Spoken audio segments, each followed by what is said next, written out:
let's start the next part. So in this part what we will do is that we will just replace something in data with something, and you can use it in a very often way, and it's very simple way to do in Python, sorry, pandas. So let's check the data first. So we just check the data, run the data. So so there are a lot of different things we can replace. So we just replace like there's a country as a code, data, total vaccinations, you know it already. So Afghanistan is the first country, and AFG is ISO code. So what you can do is that we just check for one thing.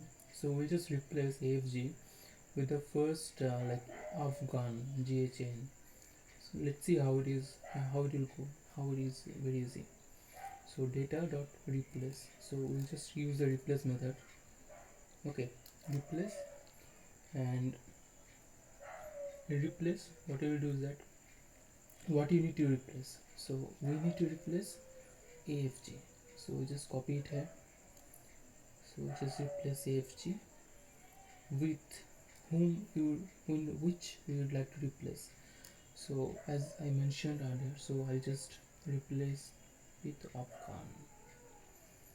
Okay, so I have given it over there. So let let me run the code, see how the data comes. Wow, see the magic here.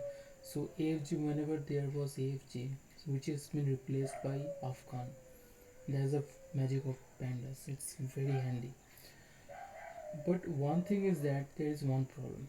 The problem is, if you again see the data here,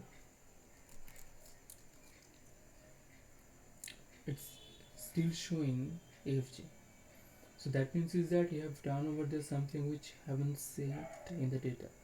So for that, what you have to do is that you have to use in place in most of the methods in a pandas. So in place equals to true. So if you give it in this way and run it, so what will happen is that yeah, in place is true. Now what will happen is that if I again run the data here, so I just run it here.